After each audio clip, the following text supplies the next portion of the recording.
E aí, pessoal, tá começando mais um Tauricast. Aqui é o Vitor. Chegamos em março e olha, o episódio de hoje a gente vai falar sobre direito, empreendedorismo e os desafios da advocacia com um cara que entende do assunto. Mas antes, vocês já sabem que a gente tem a Fitofórmula como a nossa principal patrocinadora. É as fórmulas chinesas da medicina tradicional chinesa. Quer saber mais? QR Code está aparecendo aqui no canto da tela ou entra no fitoformulanatural.com.br. Quer ter uma vida muito mais saudável com a Fitofórmula? Então entra aí no site, acessa o QR Code deles, mas vale lembrar que a gente sempre indica você procurar um prescritor dessas fórmulas. Então você vai entrar no QR Code que está aqui também, ou no site Guia Natural Saúde, que lá vai ter vários prescritores do Brasil inteiro. E se não estiver perto da sua casa, tem vários que atendem de forma online, tá bom? Então bora ter uma vida muito mais natural com a Fitofórmula. O nosso último patrocinador é esse espaço maravilhoso que a gente grava aqui o nosso podcast, o Espaço Taori, que é o estúdio da agência Taori Marketing. Quer saber mais? Os dois QR Codes estão aparecendo aqui na tela.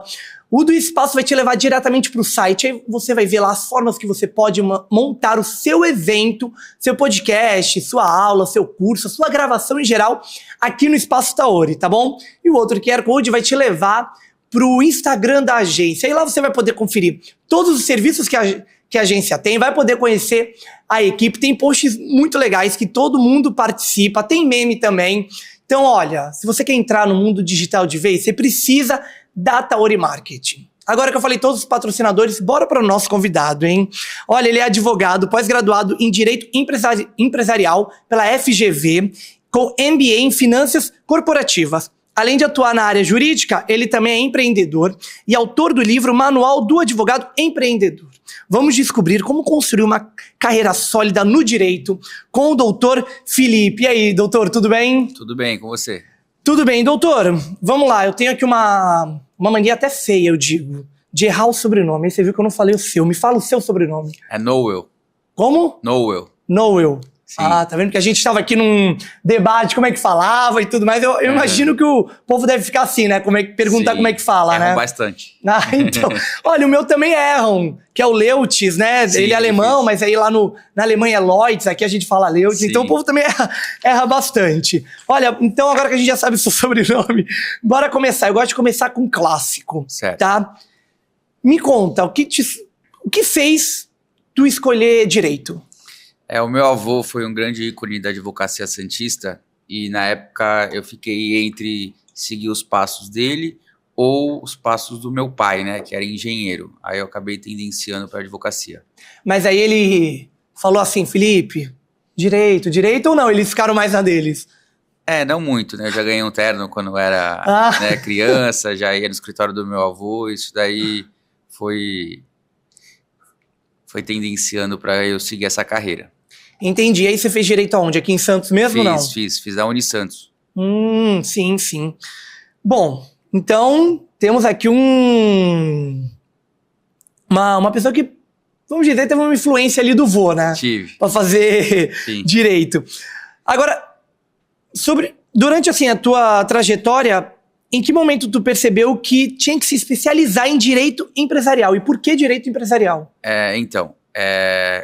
Por mais que eu fui influenciado pelo meu avô era um grande advogado de direito público. Só que eu sempre gostei do empreendedorismo, né, de negócios, né? Então eu acredito que a advocacia, por mais que não pode ser mercantilizada, é um serviço que você precisa vender, né? Como qualquer outra coisa.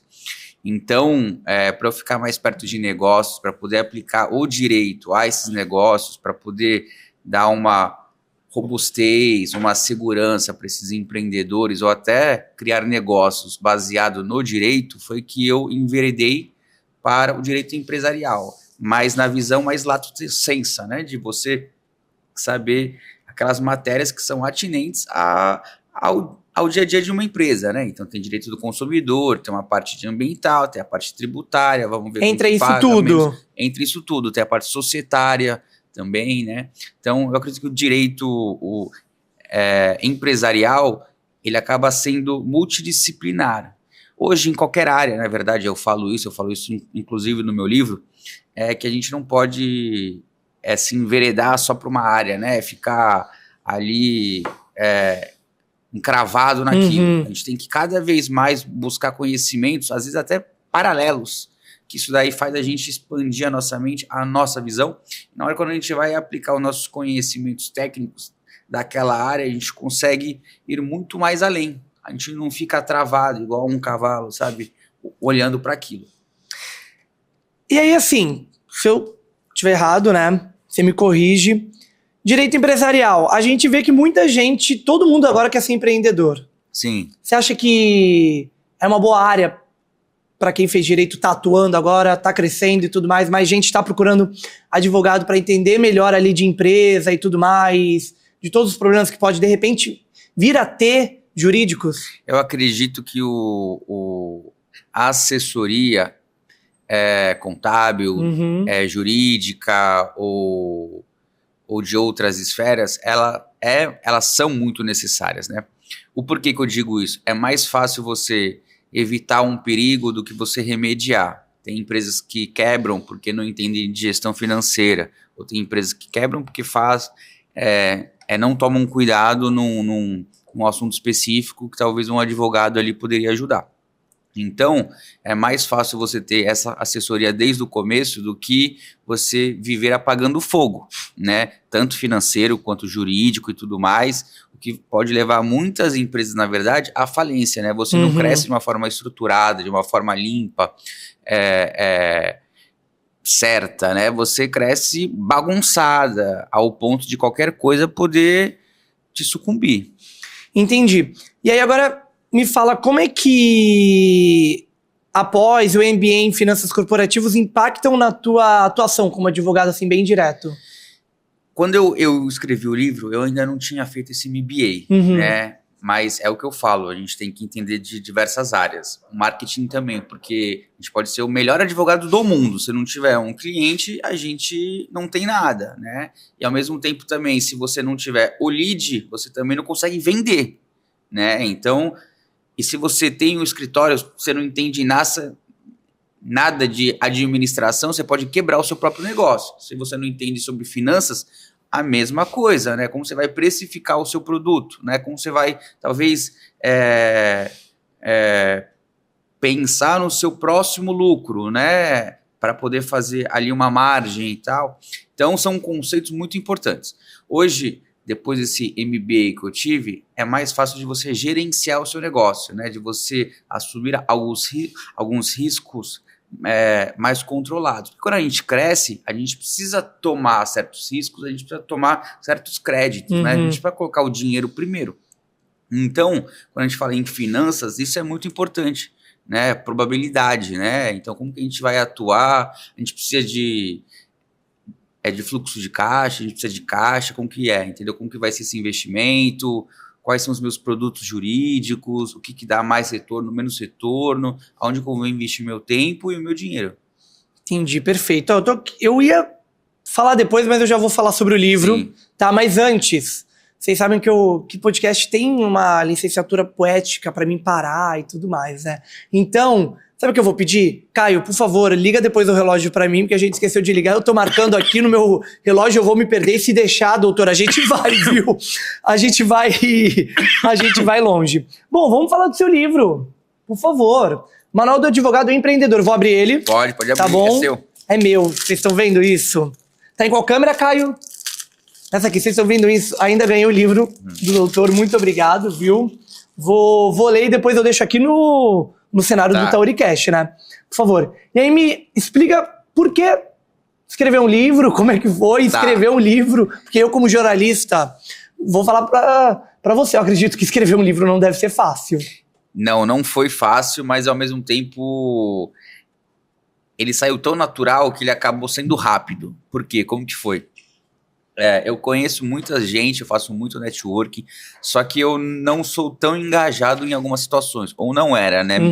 É melhor dizendo. E aí eu fui chamado para fazer parte de um conselho na OAB, que esse conselho não é formado por advogados, e sim por outras instituições. Fui lá representar a ACS, que é a Associação Comercial de Santos, o Núcleo Jovem. E aí, quando eu fui apresentar alguma coisa, teve uma certa barreira. E então eu comecei a desenvolver o material que eu ia apresentar lá. E esse desenvolvimento desse material acabou virando um guia, um livro de bolso, um seminário, alguma coisa assim. Até que eu falei, olha, então vamos fazer um livro, né? Aí eu parei também, porque teria até mais conteúdo, mas eu falei, chega, tá bom. E nele eu abordo justamente tudo o que uma faculdade acaba não ensinando, né? Então, tanto com experiência, com coisas que eu também estudei, que eu implementei, que deu certo, que deram errado, né? Então, que fizeram a minha base. Então, esse livro, ele tá nichado, ele tá voltado para advocacia, mas, na verdade, se você falar sobre engenharia também serve, se falar sobre marketing também serve, né? Tipo, agências, se falar sobre contabilidade também serve, porque são regras universais, né? De quem quer empreender. O livro, ele é o pontapé, para você buscar sempre conhecimento, que eu falo, né? Tipo, conhecimento, ele é infinito, você sempre tem que buscar, você tem que morrer buscando conhecimento. Um dia sem um aprendizado novo é um dia perdido. Exato. São 28 capítulos. Sim. São 159 páginas, é isso? Eu acredito que sim. 159 páginas. Pô, e super tranquilo de ler, vai, galera. Sim. Tem que ser, me desculpe, mas muito preguiçoso para dizer que é muita coisa, hein? Pô, e é muito bom isso, de saber que o livro ele serve para várias pessoas de diversos ramos, né? Enfim, o marketing, contábeis e tudo mais. Pô, muito legal. E aí, se a pessoa quer adquirir o livro, como é que faz? O livro tá vendendo nas plataformas, né? Então tá na Amazon, legal. Tá na Hotmart, tem algumas unidades físicas também comigo. Então, unidade física eu consigo... Consegue pegar comigo no escritório. Com o senhor no escritório. E aí, se eu quiser ler no Kindle, essas coisas, eu consigo comprar na Amazon. Consegue muito comprar legal, na Amazon. Legal, né? Porque hoje em dia o Kindle tá cada vez mais crescendo, né?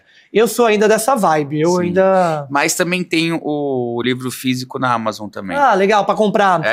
Ah, bom. Porque eu ia falar isso, eu sou mais do físico, eu preciso ler assim, ó. A gente marca o livro, é entendeu? Melhor. Essa galera... lê de novo. Então, essa galera que lê no Kindle, gente, vocês muito são, moderno. Olha, muito moderno. Quando eu tava na faculdade, eu fui ler um livro pelo iPad ainda, 2018, não rolou. Tive que ir na biblioteca pegar o livro. Eu gosto do livro físico também. Eu também. Pô, muito legal ter um livro. Ter um livro, eu acho totalmente chique ter um livro, viu? Legal. Adorei. E aí, você falou um pouquinho disso, e como é que surgiu essa oportunidade de participar de um conselho da OAB? Que conselho foi, desculpa? É o Conselho da Jovem Advocacia. Na época, eu era membro ativo da CS Jovem, né? E o coordenador da época, junto com a coordenadora desse conselho, eles me chamaram para ocupar a cadeira para representar a CS Jovem lá dentro. E aí, então, eu fui com muito orgulho, né? Foi uma das únicas vezes que eu iniciei a minha participação mesmo, né? Porque eu ia mais como ouvinte, né? Tal. Aí eu falei, não, deixa eu participar aqui. Quando alguém for fazer alguma palestra, for falar alguma coisa, eu vou acrescentar alguns conteúdos que ele é voltado para a jovem advocacia que realmente não são ensinados na faculdade, né? Sim. Que poxa, como que eu vou precificar o meu trabalho? Quanto tempo demora em horas para eu executar alguma coisa? Será que eu estou empatando, estou pagando para trabalhar? Eu vou fazer uma gestão. Eu vou abrir meu escritório, mas será que antes de eu abrir meu escritório eu não tenho que ver os gastos fixos que eu vou ter? Se eu tenho como custear isso, durante quanto tempo? Quando vai ser o meu break-even, né? Ou seja, quando que eu não vou precisar pôr dinheiro lá, posso não ganhar nada, mas vai empatar. Então, as pessoas não fazem essas contas. Nem advogados, nem prestadores de serviço, e às vezes nem empreendedores, eles vão no susto, né? É por isso que a grande maioria das empresas fecham em 1 ou 2 anos. Não, e é super importante isso, até mesmo para realmente, para quem tá saindo da faculdade, não tem não tem ideia, né? Se deve ou não já abrir um escritório, quanto vai precificar, que eu acho que é muito importante, querendo ou não, falar disso, né? Eu acho que eu acho que o brasileiro, né, tem muito medo disso, de falar quanto vai cobrar, quanto deve cobrar, o preço e tudo mais. Não sei se é um medo de repente falar valores ou que as pessoas não vão fechar ou não, mas realmente isso não tem na faculdade. E aí a gente a pessoa sai da faculdade, tá lá na OAB e já tem esse ensinamento, né, essas palestras e tudo mais, nossa, mas dá uma visão assim. Você já sai. É para todos. Tem muito advogado que hoje tá muito bem, tá rico, mas na verdade ele não faz a gestão né, financeira, a gestão administrativa do seu escritório. Vai indo meio bagunçado, mas isso é um pouco perigoso, não é? Porque o sucesso de hoje não significa o sucesso de amanhã. Então, se você não tem um caixa, se você não está preparado, né, para uma eventual pandemia, ou como que você vai imaginar a sua expansão, né? Exatamente. É mais difícil de você crescer de uma forma mais organizada ou até mais premeditada, entendeu? Não no susto, na ocorrência do acaso. Não, e é horrível também, né? Vamos combinar, né? Ninguém gosta de chegar no fim do mês ou no começo e pensar, será que eu vou conseguir pagar as contas? Ninguém gosta disso, né? Olha, eu queria que o livro já existisse quando eu comecei a fotografar, porque eu cobrava R$50 pra fotografar, até um pecado falar isso, né? Eu falar que eu cobrava R$50 pra fotografar, né? Que eu sou fotógrafo também, né? Uma vergonha, né? Caramba, R$50 pra fazer o trabalho que eu faço, gente. Não é por nada, não. Mas não devia ser R$50. Bom, eu tinha aqui essa pergunta. O que os jovens advogados não aprendem na faculdade, mas deveriam já descobrir? É isso, né? Galera precisa sair com essa cabeça. Tem que sair com essa cabeça de empreendedor. Você também tem o intraempreendedorismo, né? Então você pode querer empreender na empresa que você trabalha também, né? Na empresa dos outros. Não é todo mundo que tem vontade ou tem a capacidade, a vontade, o interesse de empreender, de tomar o seu próprio risco, mas você pode seguir com as virtudes necessárias de um empreendedor, né? Que é o que eu falo no livro. Você tem que ser corajoso, você precisa ser curioso, né? Então, poxa, eu não sei isso. Poxa, eu vou aprender, eu tenho vontade. Você tem que ser humilde, não de não querer ganhar mais, não, muito pelo contrário, a gente tem que ser ambicioso mesmo. Só que a humildade, ele sabe que a gente sempre pode aprender alguma coisa a mais, né? Então a gente sempre pode ficar um pouco melhor, a gente sempre pode aprender com um colega, né? Às vezes da mesma área, às vezes de outra área, se é mais novo, se é mais velho, isso não importa. E a gente tem que ser criativo, porque em muitos momentos da nossa vida, a gente vai se deparar com alguma coisa que vai precisar de uma mudada dos planos originais, né? Então a gente tem que ser criativo para buscar alternativa para chegar naquele objetivo que a gente quer. Sim. Eu queria falar um pouco agora sobre a internet e advogado. Certo. Porque eu acho que, eu imagino que não sei se todo mundo sabe, mas a gente sabe que a OAB tem várias regras, né? Sobre como o advogado vai se comportar nas redes sociais, o que vai postar e tudo mais. E aí tem um conteúdo, pode ser até uma polêmica, viu? Já peço desculpa, viu, doutor? Mas tem um conteúdo que eu nem sei se pode ou não, mas que tá bombando bastante nos últimos tempos agora, no TikTok, que é advogado trabalhista se gravando na audiência online e mostrando ali se a empresa aceita acordo, se não aceita, se a parte quer acordo ou não. O que você pensa sobre isso? Ou tipo, pode isso? Se tá fazendo é porque tá liberado? Ou fica meio antiético você ficar ali gravando o que tá rolando vamos dizer, num júri online, não sei como é que eu posso dizer. Então, na verdade, a audiência, ela é pública, né? Ela tem que funcionar de portas abertas. Eu acredito que não tenha problema nenhum você divulgar isso. Eu sou bem a favor da verdade, na verdade, que a advocacia, ela não tenha qualquer tipo de restrição. Por que eu digo isso? Porque além dos grandes players não respeitarem essas restrições que são impostas pela OAB, a gente cai naquilo que a gente já falou há pouco tempo atrás. Posso ser o melhor advogado do mundo. Se as pessoas não me conhecerem, se as pessoas não comprarem o meu serviço, se eu não divulgar esse serviço, e às vezes as pessoas precisam do meu serviço, eu vou ter que mudar de profissão. Eu vou ter que mudar de profissão, porque eu preciso ter isso para manter um escritório, para pagar minhas contas, né, para continuar estudando, para crescer como advogado e tudo mais. Então, se a gente faz essa limitação, como que fica? Aí pega uma pessoa que está acabando de sair da faculdade, que não tem padrinho, não tem nada, como que ela vai se jogar para o mercado? Exato. Né? Ou você sofreu... né? Os antigos falavam isso, né? Não pode mercantilizar a advocacia, ou não pode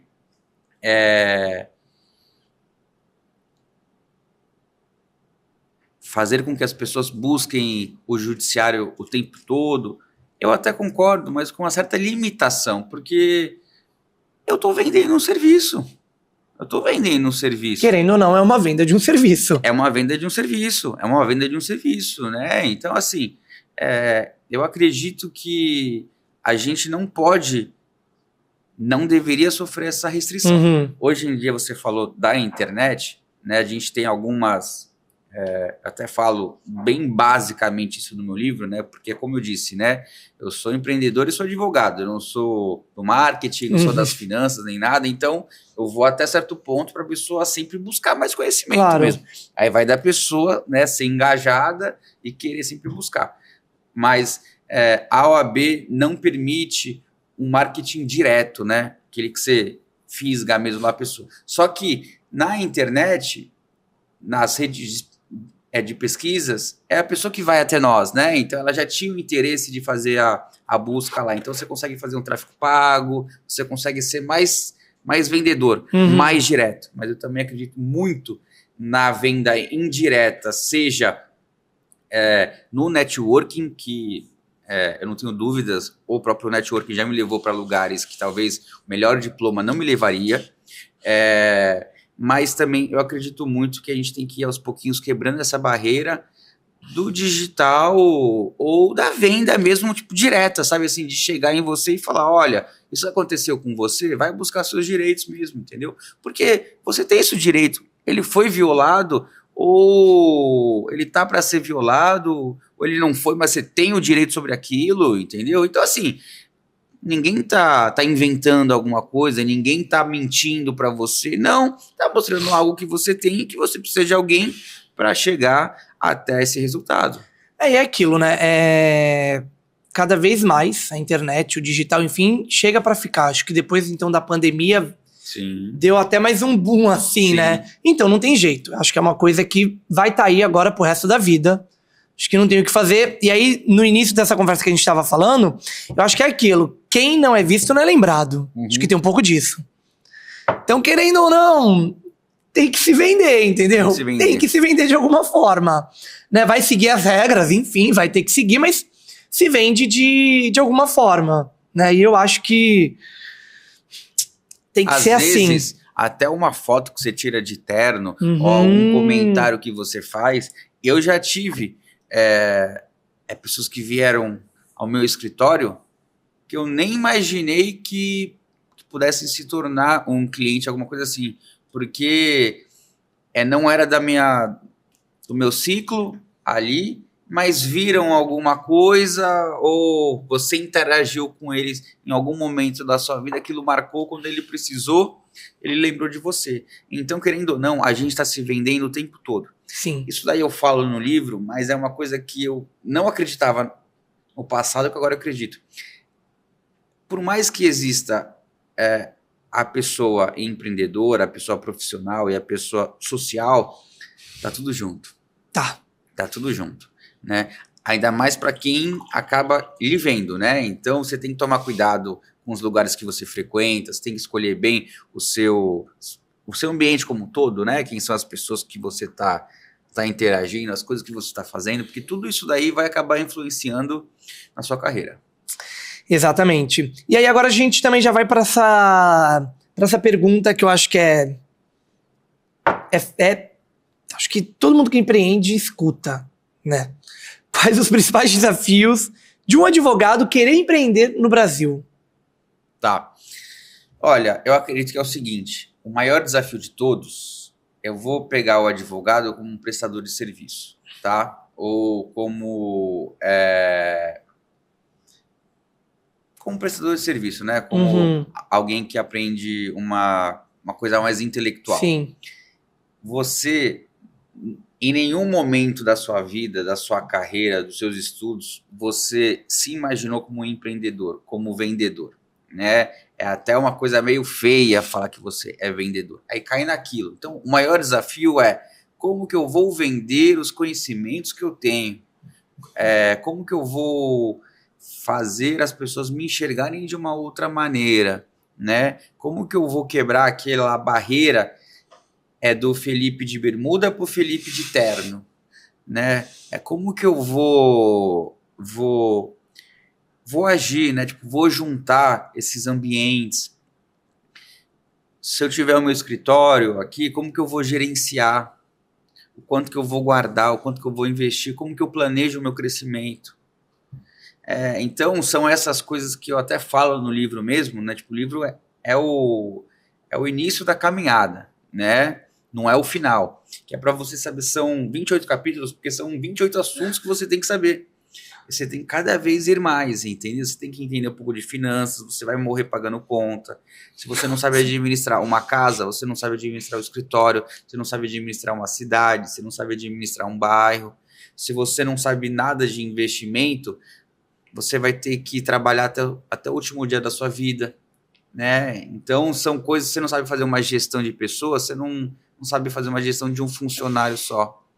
Então, são coisas que pode ser, inclusive, o seu colaborador da sua casa, né? Então, assim, eu fui, na verdade, eu respondi isso daí num programa de televisão, né, que me fez ter um insight, na verdade. Eu amadureci tarde, né? E quando eu estava no meu processo de amadurecimento pessoal, eu introduzi essas coisas. Eu falei, poxa, né? Tá na hora de eu saber tudo isso, né? Tudo isso é maturidade, né? É o que diferencia as pessoas, né? E aí, quando eu amadureci isso de fora, de dentro para fora, foi mais fácil de aplicar isso em tudo. É por isso que eu falo que é muito difícil a gente dissociar uma coisa da outra. Por mais que tenha momentos que a gente é mais empreendedor, que é mais professor, que é mais, né, civil mesmo, né?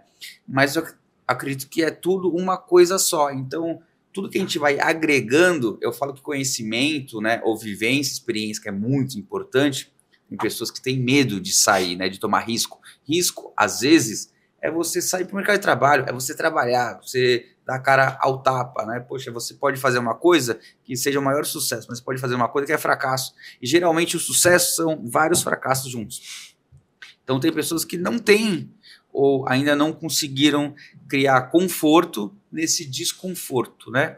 Uma coisa muito importante que é para a gente planejar. Então, eu acredito que a gente tem que toda hora buscar esse amadurecimento, né? Que esse amadurecimento vem do desconforto, aliás, do conforto no desconforto. Tá vendo aí? Dicas valiosíssimas do doutor, tá bom? Para vocês, e não só para quem é advogado, né? Não só para quem é advogado. Ó, a gente tá conversando, me surgiu 2 dúvidas aqui. Diga. Eu preciso ter um escritório para ser advogado? Não, hoje em dia muita coisa é digital. Eu tenho casos, por exemplo, que são fora do estado de São Paulo, e eu, por fazer certa prospecção de clientes fora do próprio digital, eu tenho clientes de São Paulo que às vezes eu nunca vi ao vivo. Eu fiz reunião online no Google Meets, né? Então a gente fechou, assinou o contrato em plataforma, né? e fez a nossa atuação, e tá todo mundo bem, todo mundo feliz. Então, hoje eu acredito que o direito, ele tem menos barreiras, né? Tem coisas que é muito importante a gente ver a pessoa, ver o tato, né? Pegar na mão, tal, mas a pandemia, eu acho que ela acelerou muito isso. Obviamente que alguns clientes vão querer que você tenha um espaço físico, né? Vão querer lá tomar um café, isso gera mais... proximidade, né? Proximidade ou até autoridade. Sim. Mas eu tenho clientes também de Santos, que preferem fazer uma reunião virtual. Então, assim, você não tem a necessidade nem para começar e talvez se você quiser não ter o seu escritório, tá tudo bem. Eu acredito que às vezes é importante por questões quando você quer dar um segundo, um terceiro passo, entendeu? Entendi. Mas não é necessário. Sim. E aí uma coisa.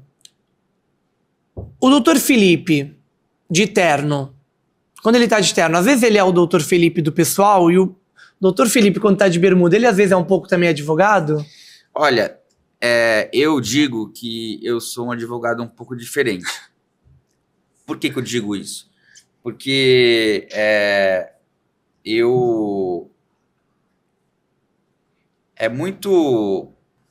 muito marcante, a gente escuta muito que o advogado sempre quer ter razão, o advogado quer brigar e tal. Eu vejo até alguns colegas assim.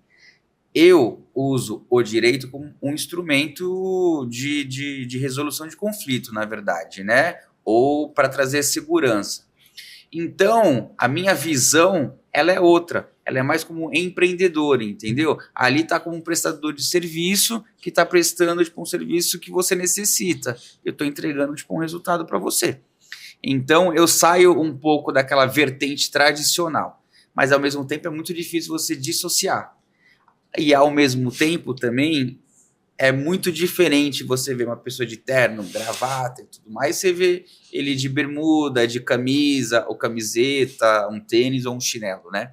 Então, mas é a mesma pessoa. É a mesma pessoa. É a mesma pessoa. E aí, no seu Instagram pessoal, ali o senhor posta, como é que se diz, de terno, também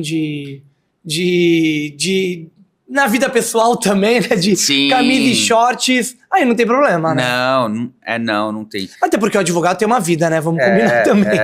Eu fiz um estudo até, então eu percebi que não é muito interessante você ter, tipo, um Instagram seu pessoa física. Ai, perfeito, sim. E o seu como profissional. Então, eu uso mesmo. Obviamente que como isso também é um instrumento de trabalho, a gente não pode... A gente tem que tomar cuidado com um pouco das coisas que a gente posta, sim, né? Tem muita coisa que a gente vive no off, né? A gente não vive obrigado. Nas redes sociais, né? Mas eu posto, eu sem terno, né? Eu despojado com a minha família, com os amigos. E eu acho que tem que postar, né? Tem que postar. Mas ao mesmo tempo também cair naquilo. Vamos ser lembrados também como profissional. Então é muito importante. Poxa, fez uma audiência? Posta. Tá aqui hoje conversando? Posta. Tá indo trabalhar? Posta também. Isso, se eu não me engano, eu gosto muito de ler livros e eu acabo relacionando ele em tudo. Se eu não me engano, foi um livro que uma pessoa, na época que era especial, me emprestou, que acho que era Roube como um Artista, ou o mesmo escritor do Roube como um Artista que tinha esse outro livro. Que é isso, né? Vá fazendo o seu diário, né? O seu diário com as fotos, alguma coisa assim que as pessoas vão acompanhar também. E olha, você falou e no marketing a gente tem isso mesmo, viu? Eu dou a dica que não vale a pena ter 2 Instagrams, gente. Se eu pudesse, na época eu não tinha, por exemplo, de fotografia, tava tudo no meu pessoal. Mas aqui, né, 2018 e tudo mais, eu criei. Mas hoje em dia eu falo, gente, não precisa, posta no seu pessoal também, vende ali que eu acho que já te ajuda já. Penso assim, acho que é isso mesmo, né? Olha, a gente já falou de tudo aqui, viu? De tudo. E aí, queria saber, tem algum caso, como é que eu posso dizer, experiência marcante da tua trajetória, assim, que tu pode contar pra gente? Achei legal essas histórias. Olha, Eu tenho algumas, mas alguma específica eu não vou conseguir lembrar. Uhum. Porque como a gente faz tudo com muita dedicação, cada caso novo que a gente pega, cada coisa assim, é muito marcante. Então, algumas vezes, a gente fica orgulhoso de com uma assessoria, por exemplo, evita que o cliente, sei lá, compre uma empresa que vai lhe trazer um prejuízo financeiro ou vai acabar com a sua vida, né? Outras vezes a gente consegue, porque por mais que a gente seja nichado na advocacia empresarial, pensando como empreendedor, a gente abre lá no escritório várias outras vertentes do direito também, né? Então a gente tem, por exemplo, a gente tem uma parceria com uma empresa de planejamento financeiro e a gente já conseguiu tirar algumas pessoas de super endividamentos, né? Então Caramba. a pessoa estava devendo 300 mil reais, ela não conseguia pagar as contas, isso é uma forma de exclusão da pessoa da sociedade, então a gente conseguiu resolver o problema dela e encaixar ali a dívida dela dentro do orçamento dela, que hoje não importa se ela ganhar 10, 20, 30, 40, porque se ela tiver devendo a mesma quantidade que ganha, ela não tem dinheiro, né? Então, cada nicho que a gente atua, que eu acabo, alguns eu não atuo eu diretamente, mas eu sempre acabo observando, é uma experiência nova que vai agregando, né? Então, tanto no direito empresarial, quanto no direito do consumidor, às vezes tributário também, a gente consegue restituir alguns impostos, né? Tipo, a pessoa tem uma doença grave lá, então a gente vê que a pessoa tem 3, 4 mil reais a mais todo mês lá para poder estar com a família, se divertindo e tudo mais. Então, cada caso vai trazendo para a gente uma experiência nova e bem agregadora. E você falou agora, um monte de gente nem deve saber disso, né? Sim.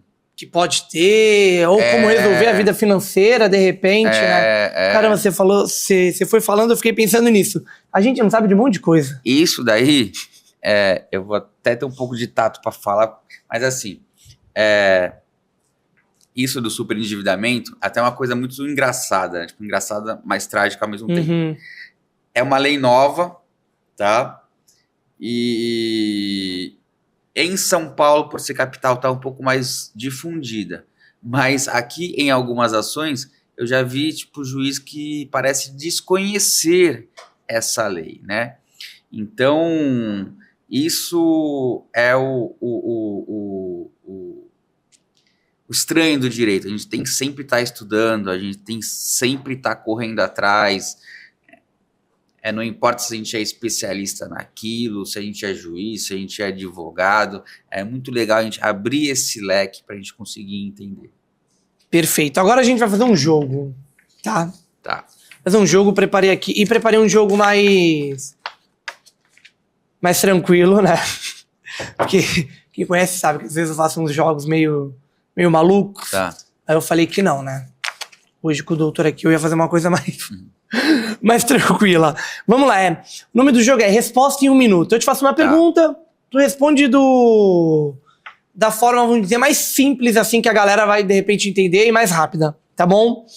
Qual é o erro mais comum que os empresários cometem ao abrir um negócio? Não conhecer nada sobre gestão ou vendas. Tudo. O que seria mais da parte de gestão? A parte de gestão sai um pouco do operacional, então deixar o operacional com uma pessoa, você faz a gestão ali dos setores, né? Entendi. Então tem uma pessoa ali no operacional que está fazendo o que você precisa, tem alguém fazendo marketing, tem alguém fazendo vendas, entendeu? Aceitar que Aceitar que não dá pra fazer tudo e também estar em todos os lugares ao mesmo tempo. Isso. Perfeito. Isso, você fica na parte mais importante, que é a parte de buscar novos negócios. Perfeito. Exatamente. O que um contrato empresarial precisa ter para proteger a empresa de verdade? Essa pergunta é muito difícil de responder, né? E para não ser leviano, eu não vou poder te responder com toda certeza, porque vai depender do nicho da empresa, o que ela faz, que ela deixa de fazer, se ela precisa de licença, se não precisa de licença e tudo mais. Então, isso é muito específico para cada área. Que isso é uma das coisas também do direito empresarial. Eu cuidar de uma agência de marketing é diferente de cuidar de uma transportadora, que é diferente de cuidar, sei lá, de uma empresa de contabilidade, é diferente de cuidar de um restaurante. Então, isso daí vai precisar de um estudo específico para aquela área, aquele negócio em si que a gente está tentando proteger. Sim. Voltando nessa aqui, me veio aqui, qual o erro mais comum que os empresários cometem, ou o empresário precisa proteger a empresa também? De repente posso estar indo para um outro lado, mas de repente a gente volta aqui, não tem problema. Um erro que a pessoa pode ser comum também, que empresários não fazem, é quando a pessoa vai abrir a empresa e ela não pesquisa se aquele nome já está sendo usado, ou melhor também, quando ela não registra o próprio nome, ou quando ela não protege o nome daquela empresa, ou o próprio nome. Tem muito esse erro também, não tem? Tem. Os contadores são nossos amigos, né? Também são amigos dos empresários. Mas algumas vezes, quando a gente vai abrir uma empresa, é muito importante que aquele contrato social, aquele instrumento, seja feito não no modelão, num padrão, né? Poxa, eu tenho mais sócios, ok. Sociedade é como um casamento.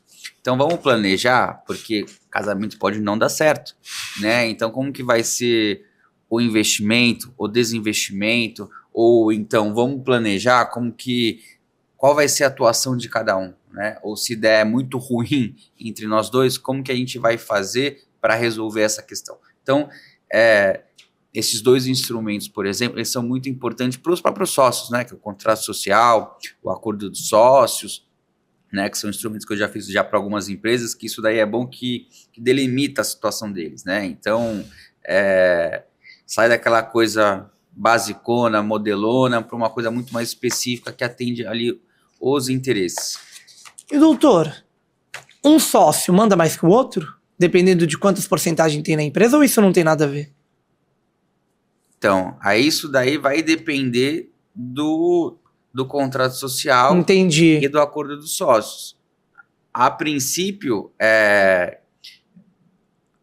se vão ser os dois sócios que são administradores, se um vai ser administrador, se vai ser um terceiro que vai administrar, se aquela cota social dele corresponde à quantidade de cotas que ele tem ou não, porque isso daí pode ser alterado, né? Tipo, já tem uns anos já que não significa que 50% é 50% mais. Então, isso daí tem tudo a ver com a última resposta que eu dei, esses dois instrumentos que vão ajudar. E além disso daí também, né, pegando até garupa no que a gente estava falando, se a gente empreende no susto, e algumas vezes, né, a gente até faz um pouco disso, mas não pode fazer isso daí como uma regra. Se a gente não protege a nossa marca e tudo mais, quando ela ganha um pouquinho mais de notoriedade, a gente pode ter um sério problema, porque pode vir uma outra pessoa e querer surfar essa onda, querer pegar essa onda.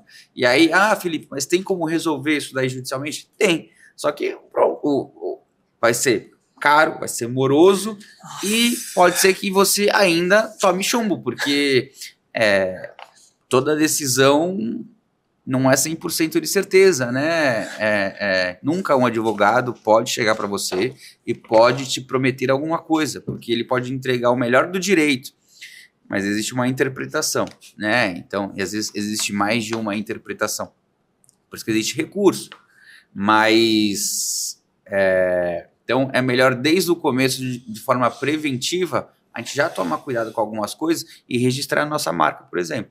Sim, perfeito. Como um advogado pode usar o marketing sem ferir o código de ética da OAB?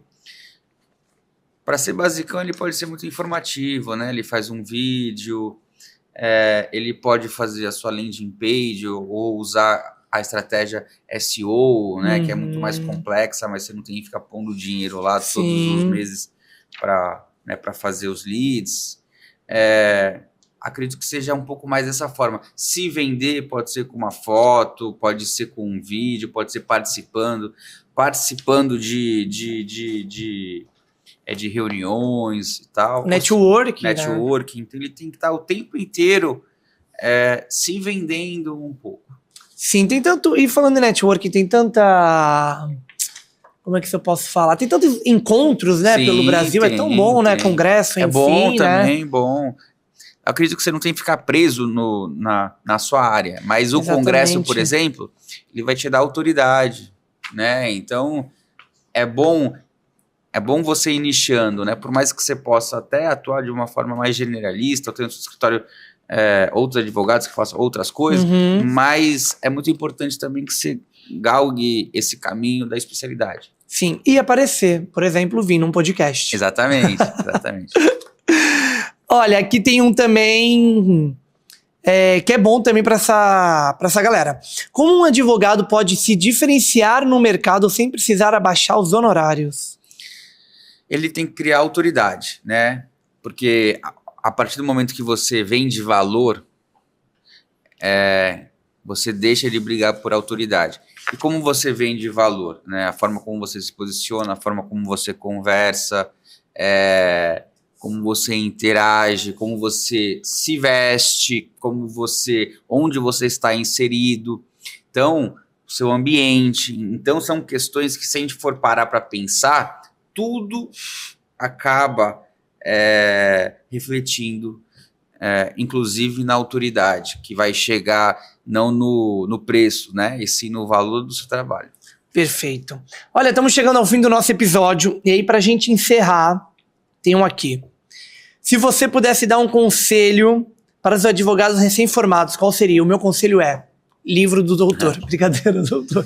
Que conselho, assim, para a gente finalizar o podcast, você daria para essa galera que está saindo da faculdade? Eu falaria para ela que ela sempre tem que estudar e muitas vezes buscar conhecimentos fora do direito, alguns conhecimentos universais, porque hoje ela está advogada, amanhã ela pode não estar advogada, e alguns conceitos e conhecimentos universais ela vai aplicar no direito, ela vai aplicar na vida, ela vai aplicar nas relações interpessoais, ela vai aplicar no trabalho dela, então ela vai aplicar como um todo. Então vão amadurecê-la e vão dar para ela uma cosmovisão muito mais ampla, né? Ela vai conseguir enxergar coisas que alguns outros advogados não enxergam. Entendi. Perfeito. Doutor, mais uma vez, muito obrigado. Eu que agradeço. Por ter vindo aqui no Tauricast. Bora falar um pouquinho mais do livro? Quero comprar, onde é que eu encontro ele? Na Hotmart, tem na Amazon também, tem tanto físico quanto digital, tem no Submarino, tem todas as plataformas da B2W, acho que é isso, né? Eu tenho algumas unidades também, então quem quiser entrar em contato né? Quem é da Baixada de Santista é mais fácil, né? É mais fácil. Consegue pegar lá no escritório. Consegue pegar lá, eu faço uma dedicatória, vai ser um grande prazer. Legal. Olha, mais uma vez, muito obrigado. Obrigado pelo presente. Tá bom, ó. Tá aqui, vou ler, depois vai ficar aqui no cenário do Tauricast. Sim. Viu? Mais uma vez, muito obrigado, né? A gente marcou... Sim. Marcou há tanto tempo, né? É verdade, é verdade. Rolou a nossa conversa. E aí, pra quem quer contratar, tá certo? Pode ser. Tá certo? Sim, tá. Precisa do doutor. Fala pra sua câmera como é que acha o senhor. O meu Instagram é Felipe Nowell, NOWELL.adv. Meu site é nwladvogados.com.br. E o e-mail é contato@nwl.com.br. O que eu puder ajudar vocês, contem comigo. Isso aí, muito obrigado, viu? Pessoal, chegamos ao fim de mais um episódio do Tauricast. Tá precisando de advogado? Vai lá, chama o doutor, conversa com ele, tá bom? Segue ele também nas redes sociais dele. Me segue também, @VitorLeutz em qualquer uma das redes sociais. Segue também o Tauricast, @Tauricast em todas as redes sociais. Lá no TikTok você confere cortes menores de vários episódios. Tem episódio novo, vai ter do episódio do doutor, tem de episódio velho. Lá no Tauricast é bem legal de acompanhar. Lá no TikTok é bem legal de acompanhar o Tauricast. Se você tá aqui no YouTube, se inscreve aí no canal, deixa seu like, comenta aí o episódio que, se tiver alguma dúvida, a gente manda depois pro doutor, tá bom? Aqui no YouTube a gente tem cortes maiores dos convidados. Então, ó, o episódio sai quarta, quinta, sexta, segunda e terça tem episódios, tem os cortes maiores do episódio que saiu na quarta-feira. Segue também os patrocinadores, @Fitoformula-Lab, @Guia Natural Saúde, @Tauri Espaço e @Marketing Tauri, tá bom? Doutor, mais uma vez, muito obrigado, viu? Eu que agradeço. Foi um Tchau, prazer. tchau, pessoal. Tchau, tchau.